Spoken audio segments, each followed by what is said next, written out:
Weebles wobble, but they won't fall down. Those of us of a certain age will remember the child's toy called Weebles. These egg-shaped people moved about, but they would never tip over.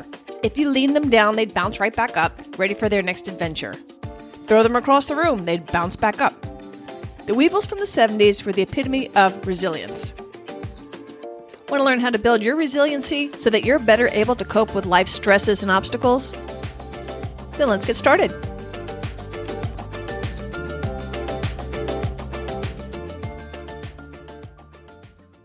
About a half a dozen years ago, I lost my husband to throat cancer. And after he passed, of course, it was just he and I running our rental business. And he was still pretty good up until the end and was taking care of the books. And when I took over all that after he passed, I realized that he, did have a little bit of chemo brain I wasn't aware of. And like I said, we were just so focused on him at the time, we weren't really paying a whole lot of attention to the business. I knew that we had a lot of vacancies, but he never seemed to be alarmed about it one way or another. And so I was horrified to find out that we were losing money. So not only am I dealing with the grief of losing my husband, I've got a business that I wouldn't say it's failing, but it was faltering. And I was just hemorrhaging cash. So, I was like, I'm a problem solver. I'll go get a job because I could do the rentals part-time. But I come to find out, and I hadn't looked for a job, decades. I've been self-employed. And I did not realize that apparently I have aged out of any interest by any company in hiring somebody of me at a certain age. And I was terrified. I was like, what am I going to do? I mean, I did have retirement savings, but you don't want to dip into that because that's when I got to live off of. So I'm not eating dog food when I'm older. And I had this cold, dread sweat of terror. I remember on my computer, I had a quote that I taped to it. It was one of those crypto quote things you get out of the newspaper. My barn having burned to the ground, I can now see the moon. And I just remember telling myself, there's going to be something good come out of all this. I don't know what it's going to be yet. Just keep the faith. You've always survived. And I kept telling myself, I'm okay today. I don't have to worry about tomorrow. I have enough money for today. I have my health today. My family's okay today. And that was very calming to me. And when I look back on that time, because that was a really dark, dark period in my life, I see that I'm fortunate enough to have built up a lot of the skills that we're going to be talking about today because I did bounce back. I am fine. I still am alone. I'm sorry about that. I still miss Bill horribly, but I'm okay. And so what I want to do today is to share some of the research that I've done on resilience, which is the ability to bounce back quickly, on how to build grit. And you're asking me, Kit, why are you even talking about this? This is an adventure travel show. Well, one of the reasons adventure travel is so powerful is because you do get to test your mettle. And lots of the adventures that I cover on the companion podcast, Active Travel Adventures, require grit. They're hard. And so when you're faced with these challenges, these obstacles, you want to know that you've got the tools. You've got a nice little toolbox of ways to push through. When you listen to Erin's episode on Patagonia, I'll put a link in the show notes, when they had hiked their hardest day of their whole adventure, and it was hard, and then they get to the shore where the boat's supposed to take them back to their site, and the winds were too strong, so the boat couldn't take them. They had to hike another 8 miles. That's grit. When it's all you can do just to make it to that boat, only to find out you've got a whole nother day's worth of hike ahead of you, but you had to do it. You had no choice. So when things like that happen, you've got to be able to pull deep within and push through and make it happen. These are the times that you get to see what you're made of. This is when you get to show your grit, your courage, and your resilience. When it's cold and it's wet and you still get up in the morning and you put your frozen boots on to hike, that's grit. When you think you can't possibly climb another mountain, but you've got another mile up to get to the next water source and you must do it, and so you do. Or another example, when your legs are so wobbly and your butt is so sore from biking all day and you need to make it to camp and you still got 8 freaking more miles uphill, that's grit. This is when you muster your grit. This is when you flex those courage muscles.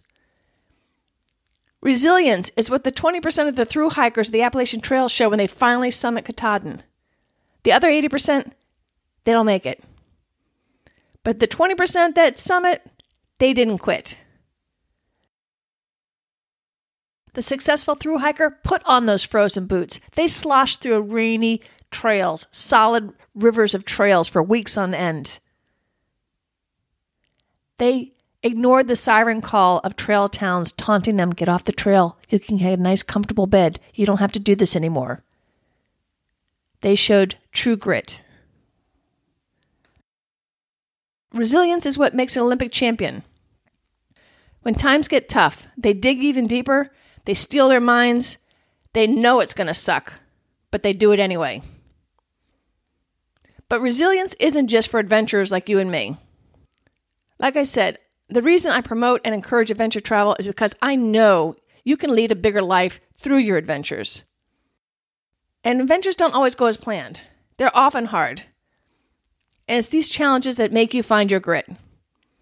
But the good thing is you get to take that courage, these new stretched muscles, back home with you. And it translates and permeates so many wonderful ways, like little tentacles going through the rest of your life, in your home life, in your work life. It can give you the courage to stand up to a toxic boss, or give you the strength to leave an abusive relationship. Perhaps it'll give you the steely determination to fight a devastating illness, or cope with the loss of a loved one.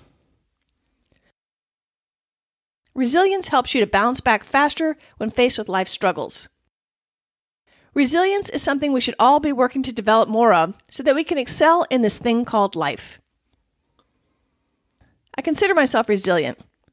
I'm a problem solver, which you'll find is one of the traits of the resilient.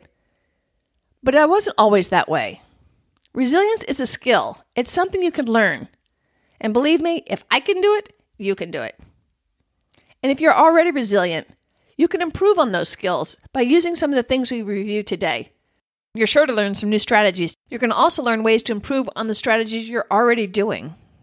But there's ways, and we're going to go through different techniques that you can actually practice, just like exercise, like doing scales on a piano, that you can work and build these traits in yourself to become more resilient. I'm certainly not a psychologist, but what I am is a good researcher. And I've done a ton of research so that both of us can become more resilient. So what exactly is resilience? Resilience is the ability to bounce back and adapt to unpleasant events in your life, such as illness, job loss, tragedy, sickness, or death of a loved one. How you cope with adversity determines how resilient you are. A resilient person still feels the stress and anxiety of a difficult situation, but they don't hide from the trauma. They don't ignore the adversity. They acknowledge the reality of the situation, and then they implement coping strategies to tackle the problem. While a resilient person might be scared like I was after Bill died, I leaned into that fear and used it as a catalyst to fuel my determination to come out okay. Resilient people still feel pain and sadness, but they don't wallow in it, or they'll only do so momentarily. Then they pick themselves up, brush themselves off, and start all over again. Remember that song with Fred Astaire and Ginger Rogers? I'll also put a link to that in the show notes as well.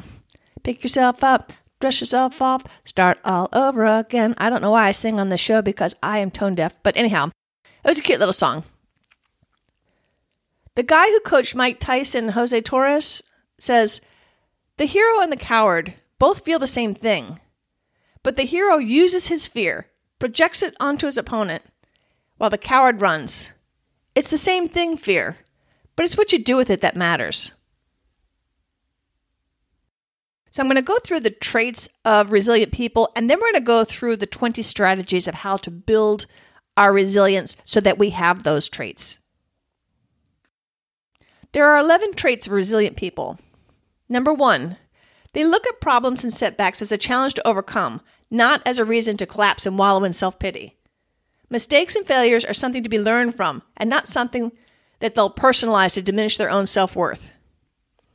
Number 2, they have a purpose in their lives. They have a reason to get up in the morning. They have a purpose at work, at home, with their friends, to causes that they believe in. They know why they're getting up each morning. Number 3, they focus on those things they can control and minimize time worrying about things they don't. Therefore, they feel in charge. They don't feel helpless. Number 4, they're optimistic and view setbacks as temporary. They'd say to themselves, I didn't do so well in that presentation, not, oh God, I always suck at presentations. One is a detached observation describing an event. The other is self-demeaning and self-loathing. And note the permanence of the word always. I'm always this, or I'm never that. Note the permanence of those words. That is not the verbiage of a resilient person. When you use that negative verbiage to yourself and your self-talk, you're actually hurting your brain and your self-image. And going back to the number 1 trait, a resilient person would try to learn from whatever went wrong so that it doesn't happen again. Number 5, a resilient person doesn't let problems or setbacks in one area infiltrate other segments. For example, they would say, going back to the presentation problem, I'm not very good at giving presentations. They would say that rather than, I'm no good at anything. They don't broaden, I suck at everything. They keep it compartmentalized, and it gives them a manageable chunk to work on.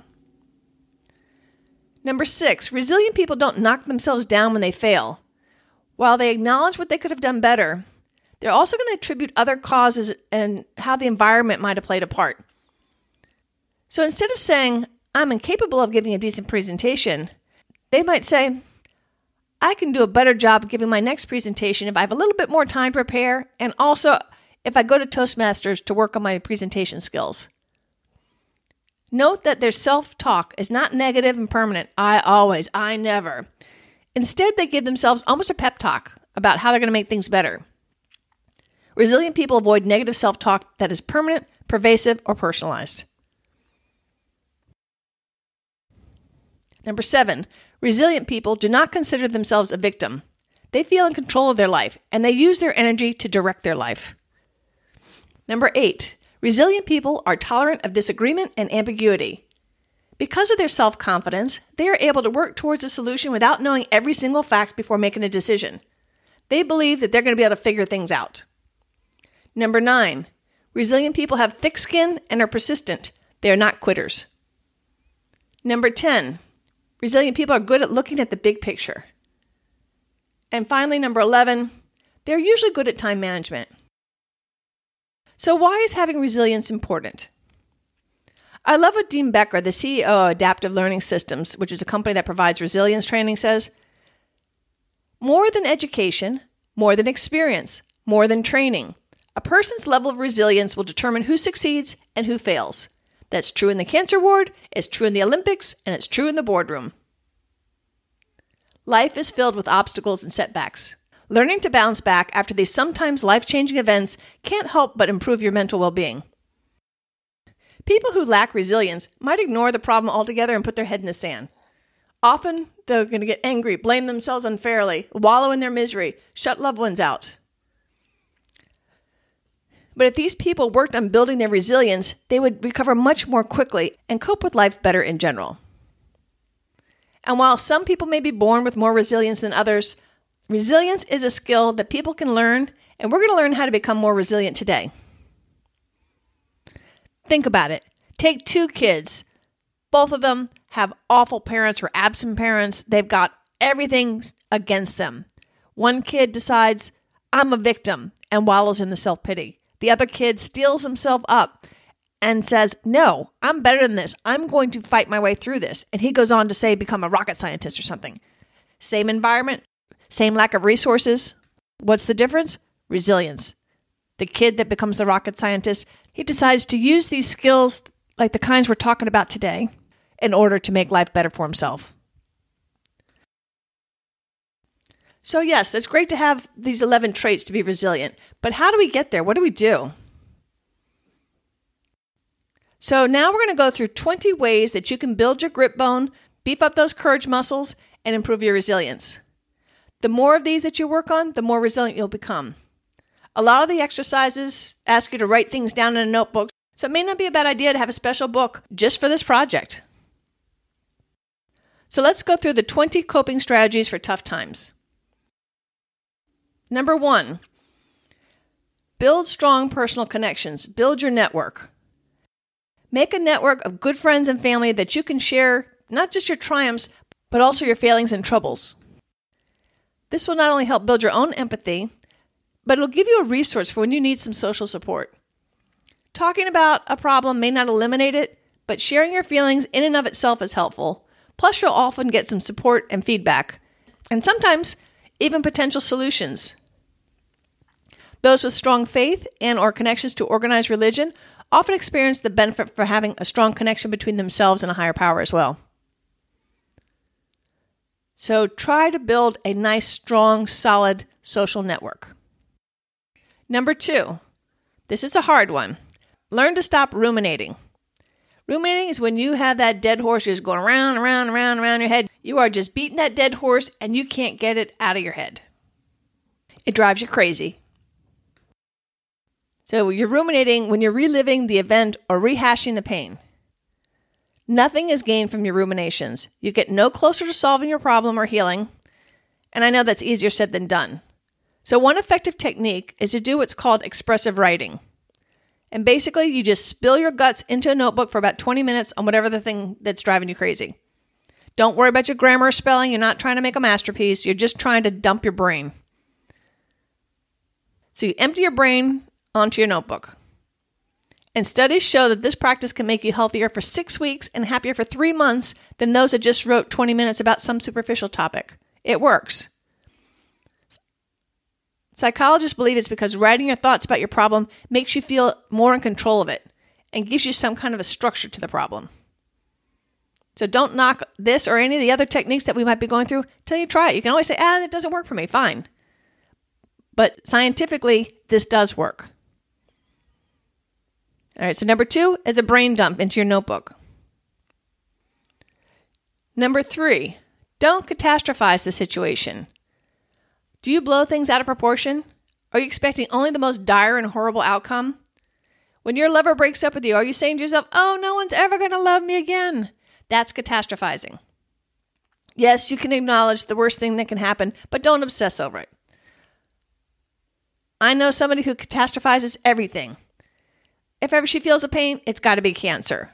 If she doesn't hear from her boyfriend, he must be ready to dump her. If she doesn't hear back on a business proposal, oh, they must have hated it. They're probably about to fire her. I can't even imagine what her cortisol levels must be.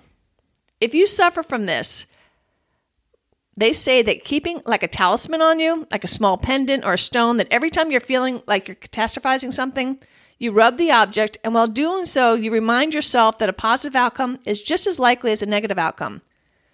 And you're trying to rewire your brain. Again, it's not going to be easy. It's something that takes practice, but it's been proven to work. Another way is to try to imagine yourself as a fly on the wall and look at the situation like an outsider. Would you be able to understand why you were upset? Can you see any other person's point of view? How would the non-interested observer assess the situation? And how does that compare to your initial assessment? So number 3, stop catastrophizing. Number 4, develop your problem-solving and goal-setting skills. Resilient folks are great problem solvers. They have an almost uncanny ability to invent and improvise. Whenever you're faced with a new problem, there's several different ways to come up with solutions that might help. Number 1, you can get a sheet of paper and write down as many possible solutions as you can, whether they make sense to you at all. Just, again, it's another brain dump, whether you can afford to do them or not. You're getting your brain juices flowing. Then go take a walk or take a couple days off if you have the time to spare that, and come back to your list and then think more critically about the potential solutions. What things can you do right now, right at this moment, that will help the situation at least a little bit and work on it little by little? A second thing you can do is, if you have others that can help you, is tell everybody about the problem and ask them to think about it as well.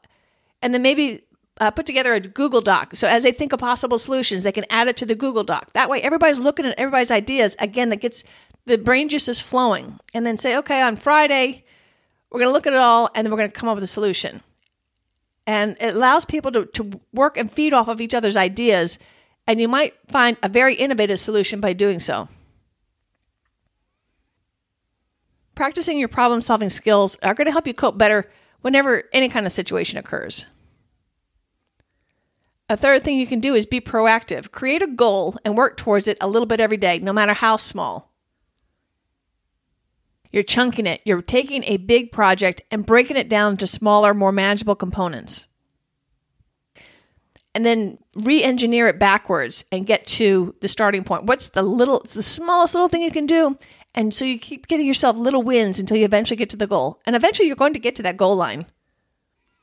And while you're getting there, look back on your progress and give yourself a pat on the back for accomplishing the milestones that you're getting there. Whenever you set up any goals, you want to break your solution into attainable steps and set SMART goals, which you may have heard of before. These are SMART. S for specific. It's got to be something so you can actually tell whether or not you achieved it. M, it's got to be measurable. A, it's got to be achievable. It's got to be something within the realm of possibility.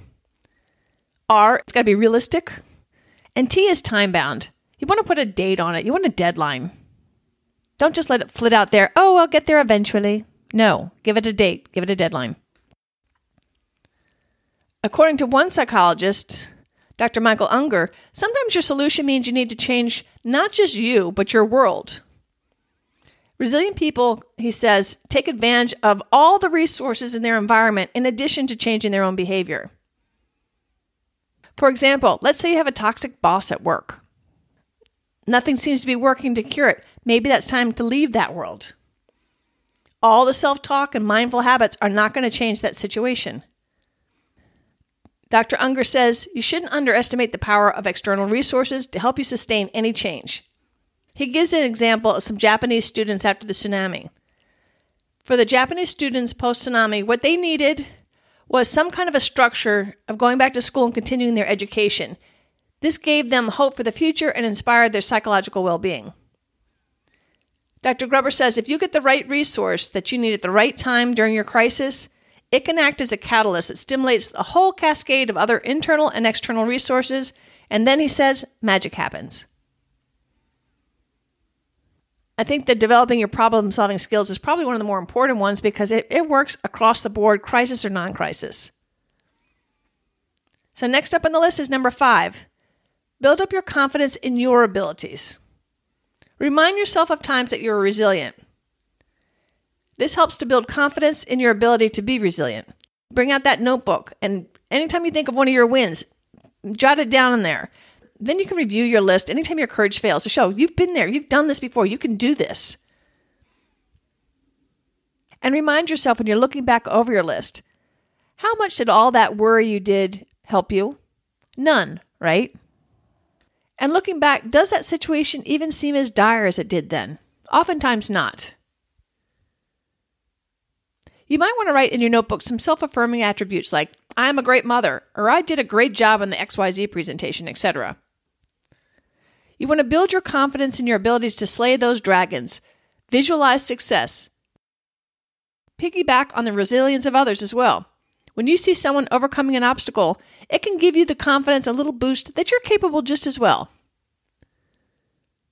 On a recent interview that I did on the upcoming Israel National Trail, I remember Malia saying, I saw these women in their 60s, 70s, even early 80s doing the trail. I was like, well, even when she was bummed out about it and tired and all that, she's like, well, if they can do it, I can do it.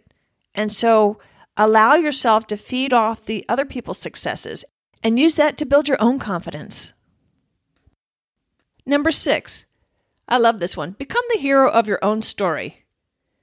Reframe the stresses as a way to test your mettle and to see what you're made of. This also makes you the star of your own hero's journey, but you're going to build your self-esteem and your confidence and feel more in control of your life. Never play the victim. It's debilitating. The hero always has battles to fight and dragons to slay. In the movies, aren't you always rooting for the hero during these times? Well, now, root for yourself. Learn to laugh at yourself and your foibles and find the humor in the everyday struggles. In your notebook, write the things you tell yourself about yourself. Are you one of those who always mess things up, people? Or are you a, man, I blew it this time, but I'm going to learn from this and do better next time person? If the former, you're going to need to retrain yourself to refrain from all this negative self-talk. Would you talk that way to a loved one? Why on earth would you talk that way to yourself? If you have a negative self-image, it's going to help you to write down the positive things about yourself to start reinforcing your own positive qualities. Every time you slay a dragon, take a moment to enjoy it and appreciate your courage and reinforce your self-esteem.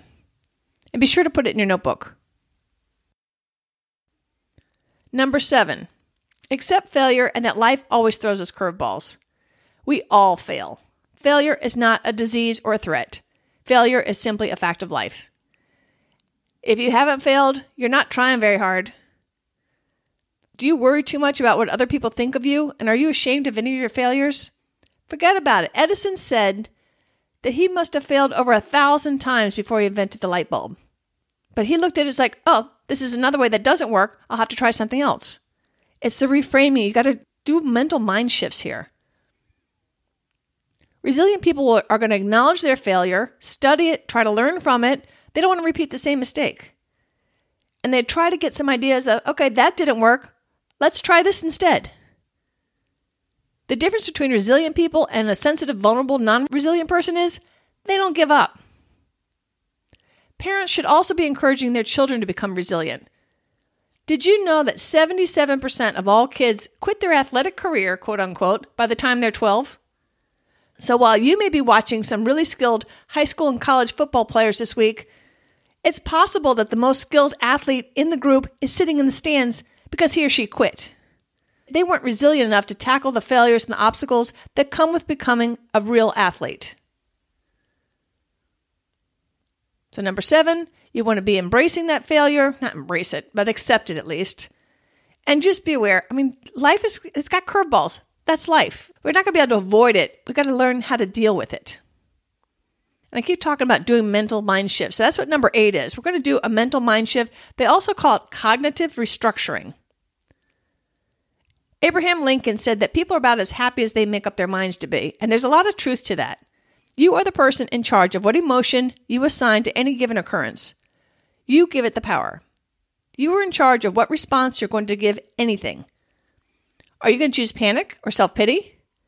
Or are you going to choose to stay calm and think critically about whatever your situation is to try to find the best course of action?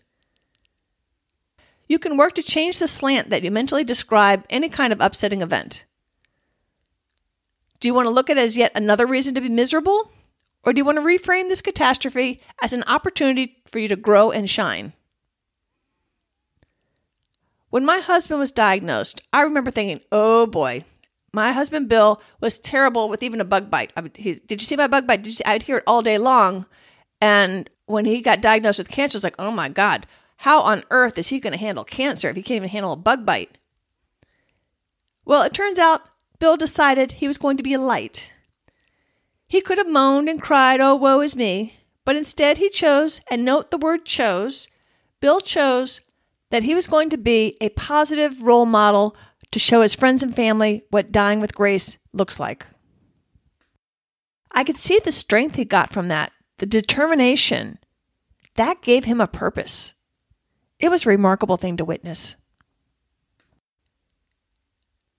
So never forget that you are in charge of your mind, and no one but you can tell your brain how to react to any circumstance. Number 9, focus outward. Instead of focusing inward, turn your attention outward to somebody else in need. Back during that was just a horrible, horrible few years.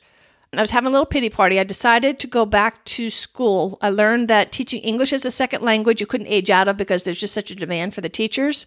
And they had a great curriculum at my nearby community college, so I signed up for that. And yes, while I was whacking away and using some of these resilient traits, I was pretty much having a little pity party. And one of the gals in the class has a mission that she goes down to Haiti a couple times a year. And I was like, okay, I'm going to go because I got to go see where people have real problems. I have temporary problems that are miserable to me, and I feel sorry for myself. And so that's why I went to Haiti. The chances of them ever escaping their problems are about nil. Mine, I knew I could get out of it. I just had to stop wallowing and get on with it. When you help other people, you don't feel as helpless, and you benefit from doing something. So get out there, volunteer, help out a friend in need. Go do something outside of yourself and stop looking inward, focus outward. Number 10, think long term. Whenever obstacles hit, ask yourself, when you look back on this experience in a month, in a year, 10 years, how much is any of this going to matter? Try to remember old problems that you were worried about that no longer even matter. Most problems are temporary, and reminding yourself about that is really important. Your goal is to look to the future with hope and optimism and trust in your abilities to deal with these challenges, whatever you're going to face, en route to getting to your goals. One of my mottos I say a lot is, "This too shall pass." And I often ask myself, whenever I'm in times of trouble, if I look back in this in a year, am I even going to care or remember? You would not believe how many times the answer is no. So think long term. Number 11, embrace change. My dad always told me nothing ever stays the same. I remember when I had my nursery business, I loved that business, but it had gotten to the size that I could handle it by myself all year outside of the 2 months of the spring season. And I really didn't want to grow any bigger. It was a very comfortable business. I loved it. I was in full control of it. I didn't have to delegate anything out. It was really nice. And Dad said, "No, you either grow or you shrink." I was like, no, Dad, this is the perfect size. I'm going to keep it just like that. But he was right, because if I didn't go out and keep looking for new customers, some of my customers would go out of business. And so I had to adapt. I had to say, okay, I'm going to have to grow. And so I had to go chase those box stores, which I did not want to do. But I had to do that otherwise, because the box stores were taking over the little garden centers. And so I had to embrace that change was happening in my industry. So whether I liked it or not, I was going to have to deal with it. Flexibility and adaptability are the cornerstones of resilience. When the door closes, go check out that window, see if you can get out that way. If you can't climb the mountain, can you ford the stream? Look at change as an opportunity for growth and a chance to reflect. Do you even want to go in the direction you were heading in the first place? Sometimes you're just on remote control. So when you are faced with change, stop, pause, look at it, assess the situation. Maybe this is just what you were looking for, and you needed that little kick in the butt to do something that you actually really want to do. Like I said, Bill and I really didn't want to become a large nursery, and we also saw that our bodies were wearing out, and my husband was older than me, and I was just killing him during delivery season. And we're like, we got to come up with a plan B when we don't want to be doing this nursery business anymore. And we had bought a farm in order to start the nursery. I'd used maybe 5 acres for the nursery. We still had like another almost 20 acres out back just sitting there that we were leasing out to a farmer for $1,000 a year. We're like, I bet you we can do something better with that than getting $1,000 a year. So we decided to subdivide that land. First we were going to sell it. And after they sold the first lot, we're like, what are we going to do when we run out of land? And then I had once upon a time managed the rentals for my sister and her husband. And so we said, well, let's put a development in there instead. So we bought a bunch of repo double-wide trailers and made a little trailer park out of it. And that's how I became a trailer park queen, which is what pays my bills right now. It took us 4 years to build out that development. And once we got it up and going, after a couple more years, we said, this is going to work. And so we decided just to shut down the nursery. So once we decided to do that, I put my nursery infrastructure up on Craigslist, sold it to one guy in about a week, took everything down as if the nursery never even existed anymore. Told all of our clients, here's our resources, and we just basically called it a day on that chapter of our lives. And from there, I just leaned into becoming a mobile home park queen. So at the time, I embraced the change. It was a fun, new, exciting adventure. And I have to say, it was really fun. It was fun building that development. We had no idea what we were doing, and we just took this raw farmland, and over the course of those few years, I dug, I don't know how many hundreds of feet of water pipe supply line. I dug hundreds of fence post holes for the backyard fencing. I planted, hundreds upon hundreds of bushes and trees so that they would flush out and look like a really pretty non-trailer parky development. I learned to remodel. I learned just so many things. Bill learned how to deal with all the bureaucracy with the zoning and all that kind of thing. It was a fun, challenging adventure. And to see a place that now, this is where people live. This is their homes. And we built that. We were so proud of ourselves. And it never would have happened unless we'd taken that leap and embraced that change. We didn't look for the change, but change doesn't care. Things are going to change. It's how you react to the change that matters. Don't let change crush you. Use it as a springboard for growth and your own development. I still love plants. If I'd kept that nursery, I'd have been a burnt out old rag by now. So instead, I have a pretty decent part-time job that provides me with flexibility, allows me to travel, and it gives me a full-time income. You can't beat it. And had we not done that, I don't know what I would have done. That nursery was not going to make enough for me to retire on. And we built this really nice investment that whenever I sell it, I should be able to retire in comfort. None of this would have happened unless Bill and I embraced the change that we saw coming in the nursery business. Number 12, this is another important one too. Build routines into your life, and especially healthy ones like exercise and getting a good night's rest, setting a certain time that you go to bed every night. We humans, we find comfort in the structure of our routines. I've got a couple personal ones, Monday, Wednesday, Friday. As soon as I get out of bed, I do my core exercises. I hate doing them, but I realize, I got 4 days I don't have to do them. So I do a mental happy dance on the alternate days when I don't have to do my core exercises. Other routines include a 10-minute yoga stretch that I do every morning. I've been doing that for probably over 20 years. I can feel as I'm getting older, I need to beef that up. But nonetheless, this has been a routine and a habit for 2 decades. Another routine that's actually turned into more of a ritual is my morning green tea that I doctor up with fresh ginger and spices. And it is like a super calming event. I make a whole thermos of that, and that is my joy for a couple hours while I'm taking care of some administrative things. I love it. And my morning is not the same without it. Another routine is I try to get to bed at 9:30 at night. And I'm one of those people that likes and needs a lot of sleep. So I try to get 9 hours every night. If I'm not out working at the rentals, you can be sure I'm going to be taking my 50-minute walk every day.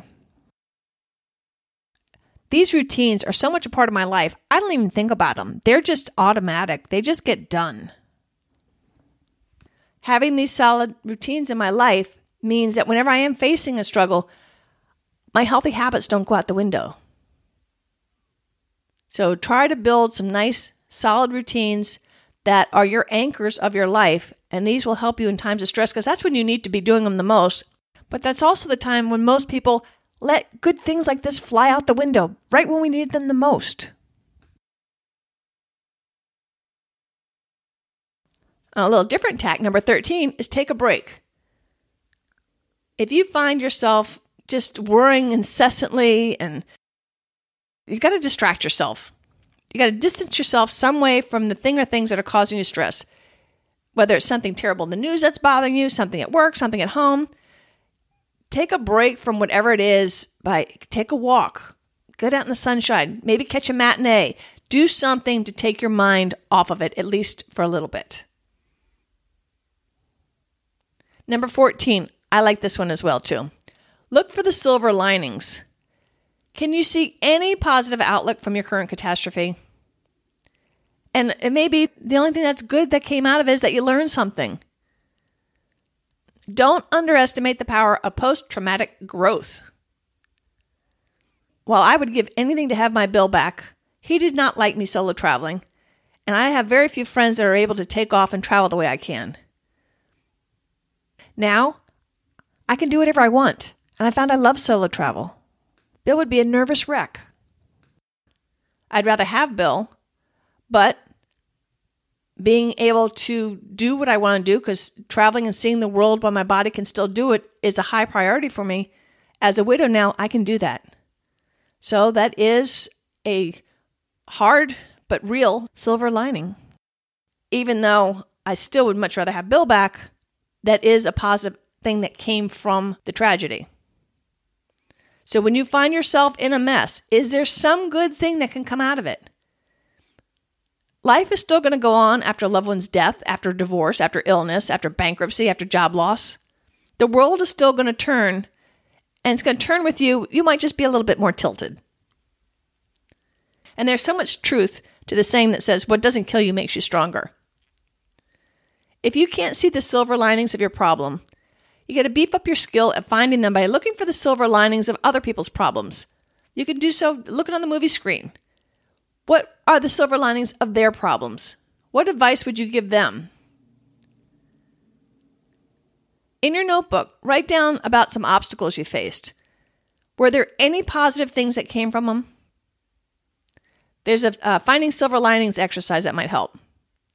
For a past obstacle, write down 3 good things that came out of it. Bill's cancer actually brought our close relationship even closer. I used to be a disaster managing paperwork. Even though I still have lots of room for improvement in that area, taking over these duties after his death has given me the confidence that I can do this. Then I don't do as well as Bill, but I can do this. So I learned something important there. I didn't do any of the online bank. I did none of that. That was all Bill. And so I was like, I don't want to do that, but I had to. I forged ahead. So I did learn some new skills. I do now get to travel extensively. So some good things did happen. I certainly, like I said, I would certainly much rather have Bill back, but there were some silver linings. Maybe during your crisis, you made a new friend that became a lifelong friend. You build your grit bone and your courage muscles by facing your adversities. Studies show that doing a silver linings notebook, just like a gratitude journal, helps make you happier and more optimistic. And they find it works especially well for hardcore pessimists, but for all of us, and especially the pessimists, you have to keep up the practice because it wears off after about 2 months. So look for the silver linings even in the most horrible of circumstances. Number 16, face your fears. If there's something you're afraid of, lean into your fear, but do it in small bites. Let's say you're afraid of public speaking. So maybe you pipe up a little bit more during the meetings. And once you find that's easy, then maybe you offer to host a meeting. Keep building that courage muscle and climbing that fear hill. You can do this. It all goes back to that +1 I keep mentioning, that term that I learned in my teaching English class. When you stretch your brain and your knowledge just a little bit outside of what you already know, that's where the greatest growth comes from. So I applied that same principle to adventure travel. Do the thing that you know how to do, but just do something just a little bit harder than what you thought, either harder or different. Instead of going domestic, you go international. Instead of hiking for a weekend, you hike for a week. Those kinds of things. Just stretch yourself just a little bit more outside of your comfort zone. The more you do things you're afraid of, the more your brain realizes that, hey, this isn't as bad as you once thought it was. Your fear is going to lessen and your confidence will grow. They call this technically exposure therapy, and it helps us to change our mental associations with whatever given stimulus, in this case, scares us. So dip your toe in slowly and then repeat often. I told this story in the How to Save Money episode, but the same story applies here as well. There was this guy who was terrified of rejection. So he decided to build up his resilience with this exposure therapy. So what he did is he would every day come up with some ridiculous thing that everybody would say no to or should say no to. So he'd go up to a stranger. Hey, can I have $100? Go up to another stranger. Hi, would it be all right if I spent the night at your house, knowing that they're going to say no? And that way he got used to the idea of being told no until it became a game and it no longer scared him. And the funny thing I want to tell you about that too, while I was in the money episode, is sometimes people would say yes to this most ridiculous thing. And so I was saying it never hurts to ask for a discount. That's how I used it in the other show. But face your fears and get immune to that fear by pushing yourself just a little bit closer into that fear. Lean into that fear just a little bit until you break down that wall. Leaning into your irrational fears will not only help you get over these fears, but will also help you build your confidence. And when you are afraid, allow yourself just a few minutes to actually feel the fear, acknowledge it, and then get on with dealing with the situation. And sometimes some people find it helps to really exaggerate the worst and most ridiculous possible outcome in order to help you put the situation back into perspective. Let's go back to that presentation example again. Let's say you're just terrified to get up in front of people and talk in public. So the worst possible thing would be to get up there, be totally frozen, wet your pants, throw up. That's not going to happen. And so you see how ridiculous it is, and maybe you can scale back your fear just a little bit. Let's move on to number 17. Meditate and practice mindfulness. More and more research is coming out about this, And a lot of people say, oh, it's woo-woo and all that. The research is backing up that it works. We can feel pain and regret over things that have happened, and we often worry needlessly over the bad things that might happen in the future. Our happy place can be in the present. That's why mindfulness and being present is so helpful to us. When my pulse would spike and I'd get that cold dread and that fear that would settle over me after Bill died, I found it really calming to just simply remind myself that I have enough money for today. I'm fine. I'm okay today. And I remember that I could actually feel like a flow of relief going from my head all the way down. It was really, really physical. I could feel it. And while I'm not the best meditator in the world, I do know that this whole mindfulness thing, it works. I just got to remember to do it. And I like how meditation helps you deal with your negative emotions in a disjointed way. So what do I mean by that? You're kind of removing yourself from the situation, and you're like a casual observer. You're like a fly on the wall. You acknowledge and observe whatever it is that you're feeling, and then you just let it kind of flit by. It's really powerful. There's a couple different exercises you can do to practice this. One of them is called doing a body scan. Here, you check in with your body part by part. Some people recommend that you tense it and relax it. So let's say you're lying down, you start with your toes and your feet. You tense up your feet and relax it. Move up to your calves, tense them and relax them, thighs, etc., until you end up in your brain and your forehead. And it helps you to, you're just focusing in the moment on your body, how you feel, and it allows you to actually release, because we hold so much of our stress, sometimes in our neck and our back, kind of thing, some tight chest, headaches. All these are markers and manifestations of stress. So try doing the body scan. Another exercise you could try is called mindful eating. And I did this once at the Miraval Spa, and it's really remarkable. So they had us eat like one bite, whether it's a raisin or a piece of fruit or something like that. So first you pick it up and you touch it, you look at it, you smell it, and you're trying to alert all of your senses to this one little object. Then you finally put it in your mouth and you swish it around your mouth a little bit, and you're noticing that, oh, the saliva is building up. Oh, and then when you finally swallow it, you feel it going down. So you are making almost like an event out of this one bite in mindful eating.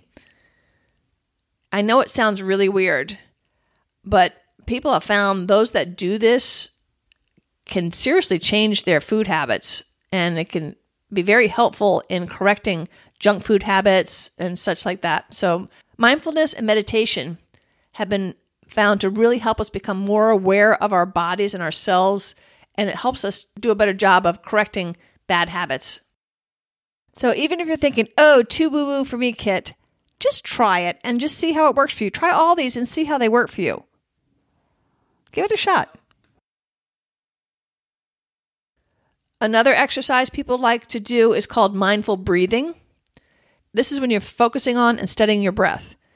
So you just breathe in slowly, breathe out slowly. And so you're just trying to concentrate just on this one activity. And of course, particularly those that are learning the practice, the mind darts away. And so you've got to acknowledge that it darted away, let it go, and then focus back on your breath. And you keep doing this. And you try to build up to about 15 minutes. It's hard. It's a long 15 minutes when you're first doing this, I got to admit. Like I said, the research is coming back to show that those that practice meditation and mindfulness are seeing real results in the quality of their life. So number 17 is practice mindfulness and meditation. On a related vein, number 18, practice self-care and self-compassion. You know, like when you're on a plane, they say, in the event of oxygen loss, put the mask on yourself first before putting on other people. It's the same thing with self-care. If you don't first take care of your health by eating right, getting enough exercise, getting proper sleep, you're going to be useless in combating your problems and helping those that you love. In times of crisis, even though it's difficult, it's even more important for you to nurture yourself. And that's when many people opt out of self-care altogether, right when we need it the most. That's why building routines, or number 12, comes in so handy. When something is a habit and routine, it just gets done. So make self-care a priority and a routine so that in troubled times, taking care of yourself just doesn't fly out the window when you need it the most. And show yourself a little compassion. In short, give yourself a break. Sometimes adversity and fear can make you feel isolated and alone, and feeling like you're the only person in the world feeling these things. You have to remember that you are not alone or the only person feeling this way. All of us have our crosses to bear. Just some of us hide it better than others. So cut yourself a little slack and be gentle and kind to yourself. In doing so, you'll find a smoother road to healing. So how do we do this? You do something called mindful self-compassion. The goal is to try to look at your own suffering through a lens of compassion and warmth instead of judgment. Doing this mind shift has been proven to reduce depression and anxiety. So to be mindfully self-compassionate, you, number one, acknowledge without any judgment or analysis whatsoever that what you're feeling. Say to yourself, I'm stressed, I'm hurt, I'm miserable, I'm suffering. Whatever it is you're feeling, just acknowledge it. Don't pass judgment on how you're feeling. You feel what you feel. Number two, remind yourself that you're not alone and that everyone suffers. Everyone feels stressed. Everyone has struggles in their life, despite what you see on the carefully curated postings in social media. I have a close friend who's about ready to announce her divorce, yet you would never know that looking at her social media posts.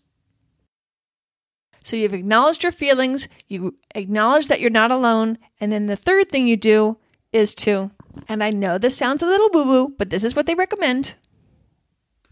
You place your hand on your heart and say something like, may I accept myself as I am, or may I give myself compassion. So woo-woo, yes, but what's the downside for trying it? Number 4, if you're still having difficulty practicing self-compassion, ask yourself, how would you treat a friend in the same situation? And then try to extend that same courtesy to yourself. Ask yourself, why are you having problems being compassionate to yourself? And what would your life look like if you're able to be compassionate to yourself? Some psychologists even recommend spending 15 minutes writing in your notebook a compassionate letter to yourself about something you're struggling with and ways that you can improve in the future. Number 19, cultivate compassion and forgiveness. People that are empathetic are more resilient, and those who are good at forgiving tend to be more empathetic.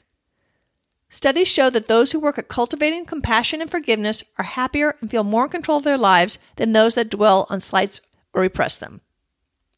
It's super hard when you've been wronged, but at least try to remember that that person is human just like you and can make mistakes. You can hate the crime, but try to find compassion for the human. The more compassionate you are to others, you might find yourself more compassionate to yourself. And lastly, beware the danger of optimism. We want to be optimistic. Yes, definitely. Optimism is great. Optimistic people are happier. You definitely want to be an optimist instead of a pessimist, but it's important to also be a realist. You need to address the problem and not just hope everything's going to be fine. You got to deal with it. I'm going to read an excerpt I found in my research. Jim Collins, a management researcher, interviewed a prisoner who was tortured by the Viet Cong for 8 years. He quite firmly recalls the prisoner's answer to, "Who didn't make it out of the camps?" The response was, "Oh, that's easy. It was the optimists. They were the ones who said, we're going to be out by Christmas. And then they said, oh, we'll be out by Easter. And then out by the 4th of July. And then, oh, by Thanksgiving. And then it was Christmas again." Then the prisoner turned to Collins and said, I think they all died of broken hearts. So thinking positively when the odds are against you can certainly be beneficial, but more importantly, being positive while having your feet firmly on the ground is going to make all the difference. Remember the serenity prayer. Lord, grant me the ability to change the things I can change, accept the things that I cannot, and the wisdom to know the difference. Accept that things don't always go smoothly. Stuff happens. Sometimes really bad stuff happens. It's all part of the human condition. My sister has a saying, the struggle is real. As long as you're alive, you're going to have to deal with negative things happening to you. But if you work on building up and strengthening your resilience with these 20 strategies, you're going to find yourself much more resilient and able to tackle life's challenges. So quick recap. Make strong personal connections. Learn to stop ruminating. Don't catastrophize the situation. Develop your problem-solving and goal-setting skills. Build up your confidence in your abilities. Become the hero of your own story. Accept failure and that life always is going to throw us curveballs. Do a mental mind shift called cognitive restructuring. Focus outward. Think long-term. Embrace change. Build routines into your life. Take a break. Look for the silver linings. Face your fears. Meditate and practice mindfulness. Practice self-care and self-compassion. Cultivate compassion and forgiveness. Beware of the danger of over-optimism. And remember the Serenity Prayer. I think this is an important episode and one that I hope you'll share. It's a lot to take in. I put together a download that summarizes everything that we've gone over today, and that'll be going out in next month's newsletter. If you need to get this sooner, you can always go to adventuretravelshow.com/grit, G-R-I-T, and you can download it immediately. You can also request it directly from me at kit@activetraveladventures.com, and I'll put you on the mailing list and get it out to you right away. And note too, I know you've heard this before, the newsletter only comes out once a month. It includes all the free downloads that I put together for both this show and the Active Travel Adventures show. And I don't spam you. You can unsubscribe at any time. But I try to put together all the knowledge of the things that we've covered in the last month into one easy-to-read email that you can keep on file. So whenever you need it, you've got it easy to find in your email. So I hope you will sign up for that. And please write to me and tell me your stories of grit and resilience. And when you send them in, let me know if I'm allowed to share them. I'd love to be able to do so. You can be the inspiration for the rest of us. I really appreciate you listening. I hope you got a lot out of today's show. Until next time, this is Kit Parks. Adventure on.